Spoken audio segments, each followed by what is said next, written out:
गंगाखेड साखर कारखान्यात झालेल्या पीक कर्ज घोटाळा प्रकरणी मुख्य सूत्रधाराची मालमत्ता जप्त करण्याचे आदेश औरंगाबाद खंडपीठाने दिलेले आहेत। यामुळे या प्रकरणातल्या मुख्य सूत्रधारासह फॅक्टरी संचालक, बँकेचे अधिकारी अडचणीत आलेत। बीड, उस्मानाबाद, परभणी, लातूर, नांदेड आणि अकोला जिल्ह्यातल्या सुमारे 29,000 शेतकऱ्यांच्या नावानं बोगस कागदपत्र देऊन तब्बल 328 कोटींचं पीक कर्ज उचलण्यात आल्याचं उघड झालंय। या विरोधात शेतकऱ्यांनी औरंगाबाद खंडपीठात धाव घेतली होती। कोर्टानं महासंचालकांना विशेष चौकशी करण्याचे आदेश दिलेले होते आणि त्यानुसार नांदेड परिक्षेत्राच्या विशेष पोलीस महानिरीक्षकांनी अहवाल सादर केला। या आधारे या प्रकरणातल्या सूत्रधारांच्या मालमत्ता जप्तीचे आदेश कोर्टाने दिलेत। या प्रकरणाची पुढची सुनावणी 10 ऑगस्टला होणार आहे।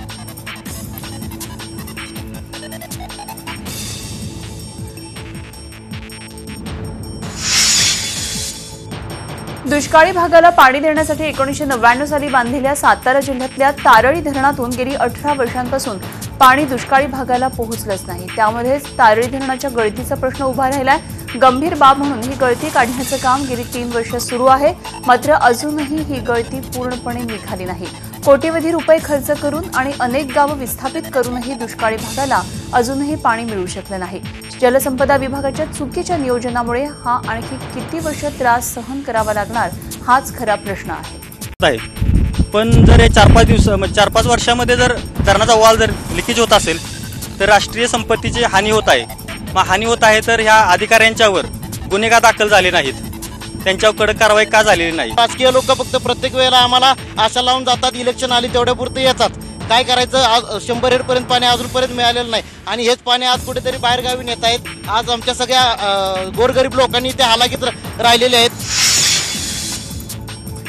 बुलडाणाच्या इक्बाल नगर परिसरात भरधाव वेगाने येणाऱ्या ॲपे ऑटोनं धडक दिल्यामुळे एका 3 वर्षाच्या मुलाचा मृत्यू झाला।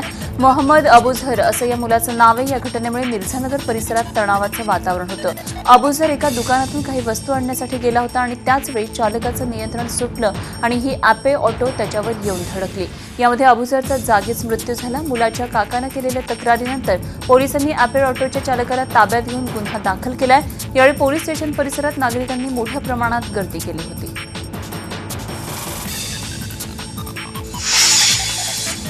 मुंबई अहमदाबाद महामार्गावर चारोटी इथल्या अल्फा हॉटेलजवळ तिहेरी अपघातात 4 जण जखमी झालेत। गुजरातच्या दिशेने जात असलेल्या पिकअपला भरधाव ट्रेलरनं मागून धडक दिली आणि नंतर डिव्हायडर तोडून दुसऱ्या लेनवर जाऊन आणखी एका वाहनाला धडक दिली। जखमींपैकी दोघांची प्रकृती चिंताजनक आहे। त्यांना कासा ग्रामीण रुग्णालयात दाखल करण्यात आलंय। महामार्गावरील वाहतूक सुरळीत आहे।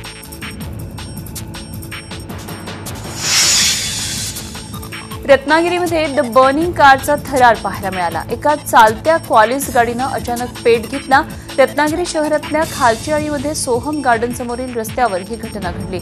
घटनेची माहिती नगर परिषदेच्या अग्निशमन विभागाला देण्यात आल्यानंतर नगरपालिकेचा बंब घटनास्थळी लगेचच दाखल झाला आणि आगीवर नियंत्रण आणण्यात आलं। सुदैवानं या घटनेमध्ये कोणीही जखमी झालं नाही।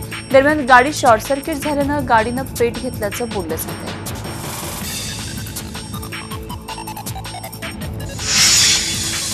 जळगावहून औरंगाबादकडे निघालेल्या भारत गॅस कंपनीच्या मालवाहू ट्रकमध्ये शॉर्ट सर्किटमुळे आग लागली आणि गाडीतल्या सिलेंडरचा स्फोट झाला। वाकोद गावाजवळ मध्यरात्री ही घटना घडली। घटनेनंतर जामने नगरपालिकेच्या अग्निशमन दलानं ही आग आटोक्यात आणली। घटनेची माहिती मिळाल्यानंतर पालकमंत्री गिरीश महाजन यांनी ही घटनास्थळी धाव घेतली। तब्बल 4 तास घटनास्थळावर थांबून त्यांनी परिस्थिती नियंत्रणात आणली। आगीच्या ज्वाळा दूरवर पसरल्यानं ग्रामस्थांमध्ये भीतीचं वातावरण होतं त्यामुळे या वातावरणात सगळ्या ज्वाळा दिसत होत्या, त्यामुळे गावकऱ्यांमध्ये घबराट निर्माण झाली होती। सुदैवानं या घटनेत कोणतीही जीवितहानी झाली नाही। आगीमध्ये ट्रकची मात्र राख झाली।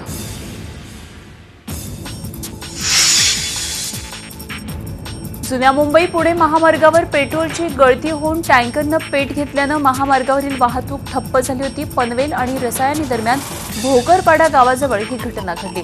खोपोलीकडे निघालेल्या या टँकरला अपघात झाला आणि त्यानंतर टँकरमधून पेट्रोलची गळती सुरू झाली आणि या पेट्रोलनं पेट घेतला। ही आग इतकी भीषण होती की धुरांचे लोट रस्त्यांपर्यंत येत होते। त्यामुळे पनवेल आणि खोपोलीकडे जाणारी वाहतूक बंद करावी लागल्यामुळे दोन्ही बाजूला वाहनांच्या लांबच लांब रांगा लागल्याचं चित्र होतं।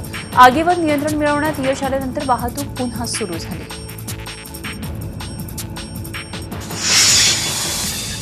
मुंबई पुणे एक्सप्रेस हायवेवर खंडाळा भोर घाटात अमृतांजन पुलाखाली कंटेनर पलटल्यानं या मार्गाने मुंबईकडे जाणारी वाहतूक सुमारे 3 तासांहून अधिक काळ विस्कळीत झाली होती. पुण्याहून मुंबईकडे जात असताना खंडाळा बोगदा पार केल्यावर अमृतांजन पुलाखाली एक कंटेनर चालकाचं नियंत्रण सुटलं आणि हा कंटेनर उलटला. त्यानंतर सुमारे 3 तासानंतर 80 टनी क्रेन वापरून हा कंटेनर बाजूला घेण्यात आयआरबी आणि खंडाळा महामार्ग पोलिसांना यश आलं. काही काळ एक्सप्रेस हायवेनं मुंबईकडे जाणारी वाहतूक जुन्या मुंबई पुणे राष्ट्रीय महामार्गानं वळवण्यात आली होती.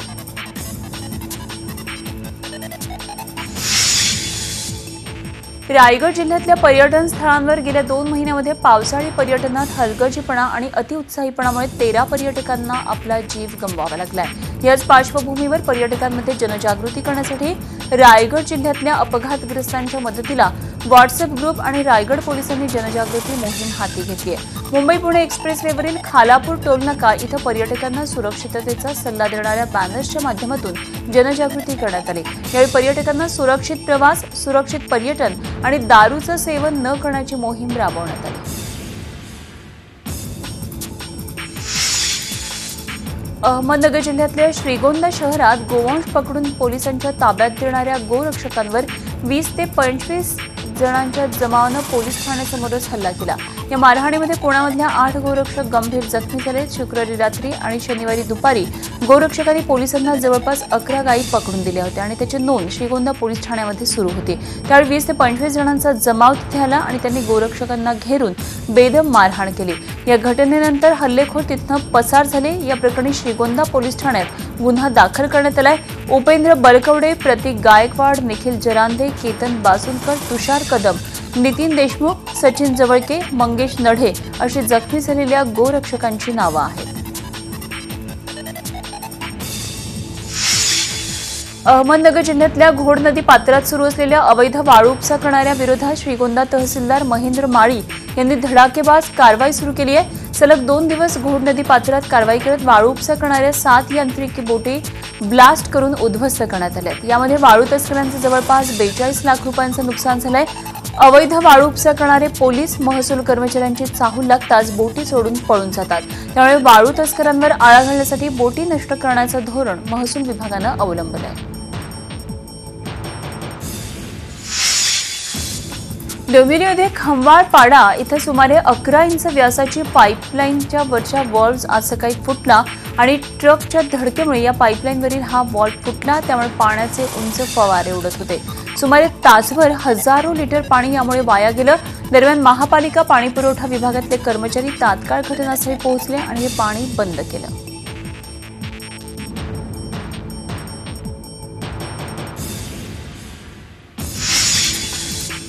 नागपूर एअरपोर्टचं नवीन बांधकाम करण्यासाठी मंत्रिमंडळाची मान्यता देण्यात आलेली आहे. लवकरच निविदा बोलावण्यात येईल. त्यातून अतिशय अद्ययावत एअरपोर्ट, कार्गो टर्मिनल आणि एक नवीन धावपट्टी निर्माण केली जाईल अशी माहिती राज्याचे मुख्यमंत्री देवेंद्र फडणवीस यांनी दिली आहे. नागपूर एअरपोर्टवर नव्या कोल्ड स्टोरेजचं उद्घाटन केल्यानंतर ते बोलत होते.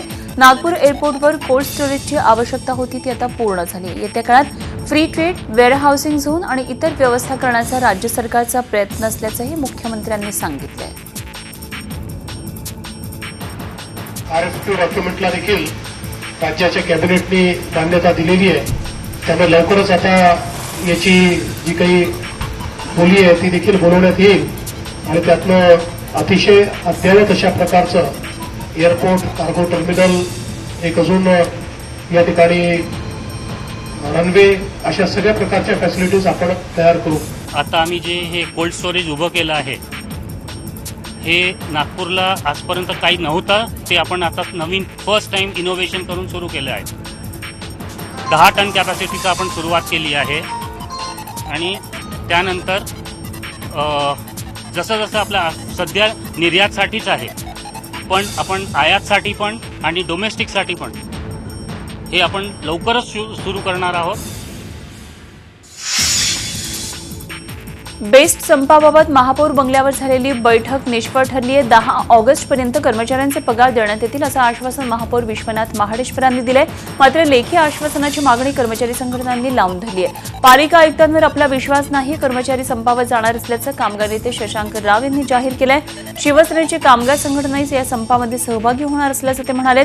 थकीत वेतनासह अन्य मागण्यांसाठी संपावर जाण्याची घोषणा कर्मचारी संघटनांनी केली आहे आणि त्या पार्श्वभूमीवर महापौर बंगल्यावर कर्मचारी संघटनांची ही बैठक झाली.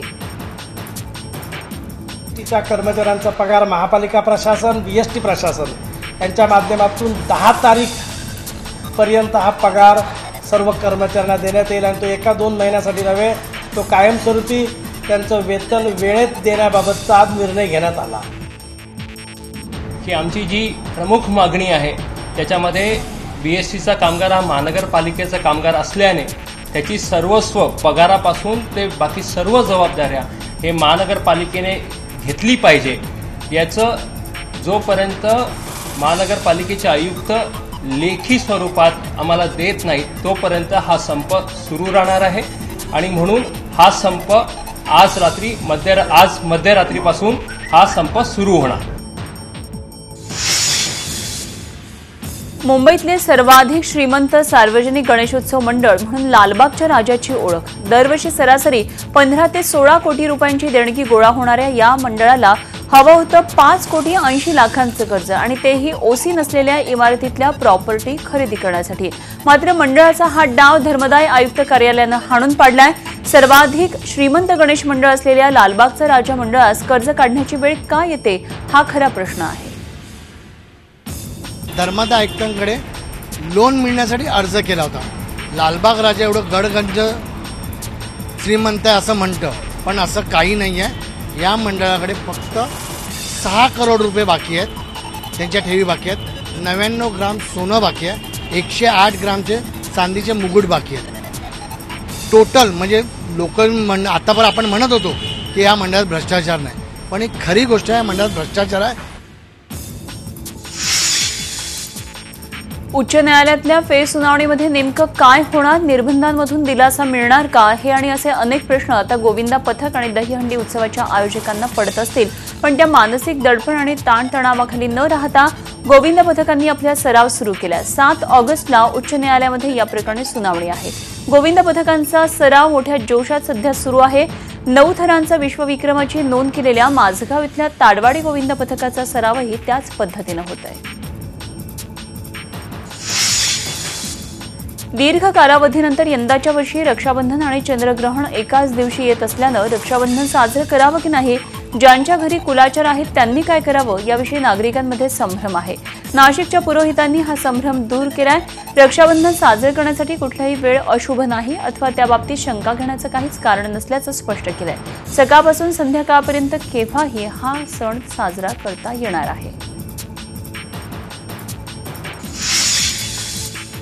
रक्षाबंधनासाठी बहिणाबाईंची सध्या जयत्त तयारी सुरू आहे. बाजारात राखी खरेदीसाठी झुंबडही उडाली आहे. यंदा बाजारात राख्यांमध्ये विविध डिझाईन्स आहेत, पण त्यामध्ये बाहुबलीच्या राखीला सर्वाधिक मागणी आहे.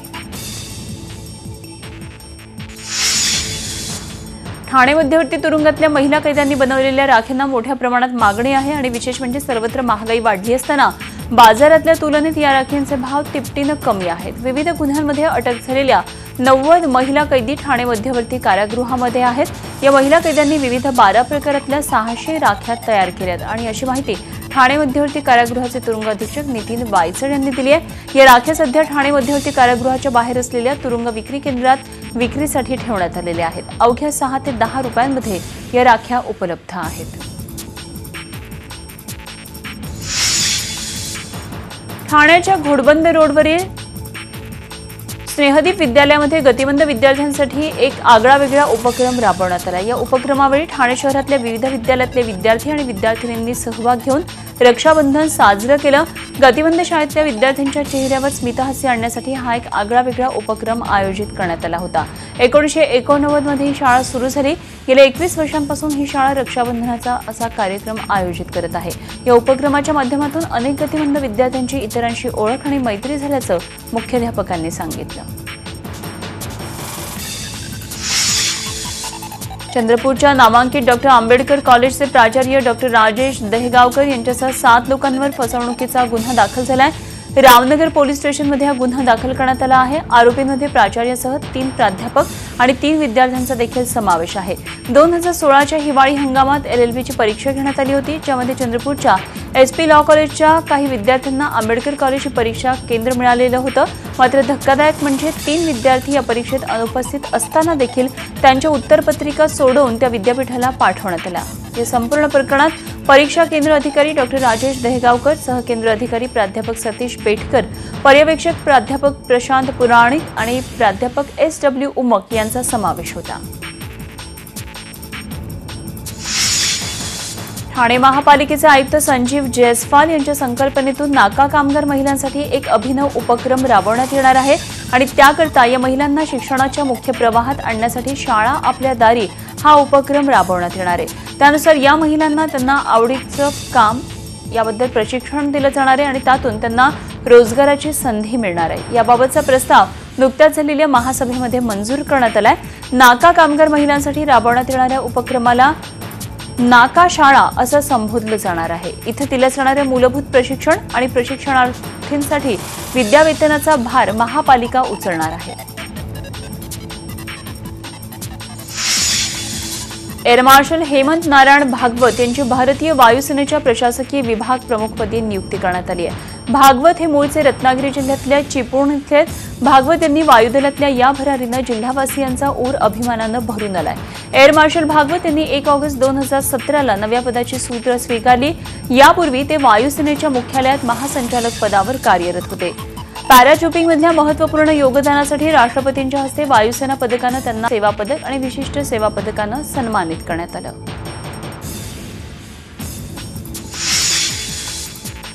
देशाला स्वातंत्र्य मिळून आता 70 वर्ष पूर्ण होत असताना फाळणीच्या कटू आठवणींची खोल जखमही तेवढ्याच वर्षांची झाली आहे. फाळणीच्या काळातला नरसंहार आणि त्यावेळची विदारक परिस्थिती याचा ज्वलंत अनुभव मुंबईतल्या गोदरेज इंडिया कल्चर लॅबनं पुन्हा एकदा घडवला. यासाठी निमित्त ठरलं ते फाळणी विषयावरच्या अनोख्या प्रदर्शनाचं. इतिहासाची पानं सतत चालली की तो इतिहास आपल्यासाठी अधिक स्पष्ट होतो आणि त्याचे संदर्भही लक्षात राहतात. त्यातून आपला भविष्यकाळ अधिक सुकर व्हायला मदत होते. गोदरेजच्या इंडियन कल्चरल लॅबनं या अनोख्या प्रदर्शनाद्वारे हाच प्रयत्न केलाय. गंगा गोदावरीचा उगम झाला तो त्र्यंबकेश्वरच्या ब्रह्मगिरीतून. गोदावरीच्या प्रवाहानं अनेक राज्य हिरवीगार झाली आणि याच धार्मिक महत्त्व असलेल्या ब्रह्मगिरीला प्रदक्षिणा घालण्यासाठी शेकडो भाविक श्रद्धेनं त्र्यंबकेश्वरमध्ये येतात. तिसरा श्रावणी सोमवार असल्यामुळे प्रदक्षिणा कुंभाची तयारी आजपासून सुरू झाली आहे. नाशिक शहरातून जाणाऱ्या या गर्दीमुळे अनेक ठिकाणी वाहतूक रोखण्यात आलेली होती. छोटी फेरी 20 किलोमीटर तर मोठी प्रदक्षिणा ही 40 किलोमीटरची आहे. ही फेरी करण्यासाठी महाविद्यालयीन तरुण तरुणींची मोठ्या प्रमाणामध्ये गर्दी होत असते. सूत्रसंचालक किंवा निवेदकानं प्रेक्षक आणि संबंधित व्यक्ती यांच्यामधला दुवा हा साधला पाहिजे. ही कला सुधीर गाडगीळ यांना चांगली अवगत आहे अशा शब्दांमध्ये ज्येष्ठ गायिका उषा मंगेशकर यांनी निवेदक सुधीर गाडगीळ यांच्या कार्याचा गौरव केला. दिवंगत बासरीवादक अजित सोमण यांच्या स्मरणार्थ देण्यात येणारा स्वरशब्द प्रभू पुरस्कार ज्येष्ठ निवेदक सुधीर गाडगीळ यांना देण्यात आला. केरळमध्ये संघ आणि भाजप कार्यकर्त्यांच्या हत्या आणि त्यांच्यावर होणारे हल्ले पूर्वनियोजित आहेत असा आरोप अर्थमंत्री अरुण जेटली यांनी केलाय. इतकंच नव्हे तर आम्ही आमच्या कार्यकर्त्यांसोबत आहोत आणि इथली परिस्थिती कशी नियंत्रणात आणायची यावर आम्ही लक्ष केंद्रित करणार आहोत असंही जेटली यांनी म्हटलंय. वाढत्या हिंसाचाराच्या घटनांवर पोलिसांनी लक्ष द्यावं आणि गुन्हेगारांना कठोरात कठोर शिक्षा करण्यात यावी अशी मागणी जेटली यांनी केली आहे. केरळमध्ये RSS कार्यकर्ता राजेश याची गेल्या आठवड्यामध्ये तीक्ष्ण हत्यारानं वार करून हत्या करण्यात आली. या पार्श्वभूमीवर केंद्रीय अर्थमंत्री अरुण जेटली यांनी राजेशच्या कुटुंबियांची भेट घेऊन सांत्वन केलं. या हत्येच्या पार्श्वभूमीवर भाजप आणि CPM यांच्यामध्ये सामना रंगण्याची शक्यता आहे.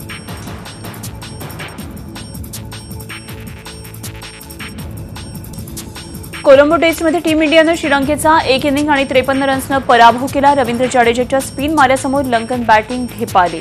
जाडेजानं दुसऱ्या इनिंगमध्ये सर्वाधिक 5 विकेट्स घेतल्या. बॅटिंग आणि बॉलिंगमध्ये चमकदार कामगिरी करणारा जाडेजाचा प्लेअर ऑफ द मॅचचा मानकरी ठरला.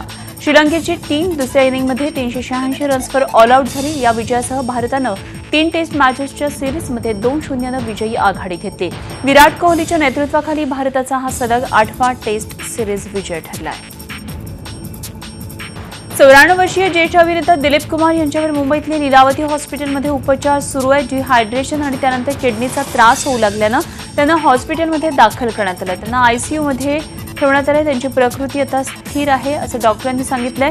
दिलीप कुमार उपचारांना चांगला प्रतिसाद देतात, त्यामुळे ते लवकर बरे होतील आणि आम्ही घरी जाऊ अशी प्रतिक्रिया दिलीप कुमार यांच्या पत्नी अभिनेत्री सायरा बानू यांनी व्यक्त केली आहे. बुधवारी डिहायड्रेशन आणि अस्वस्थ वाटू लागल्यानं दिलीप कुमार यांना तातडीनं हॉस्पिटलमध्ये उपचारांसाठी दाखल करण्यात आलं.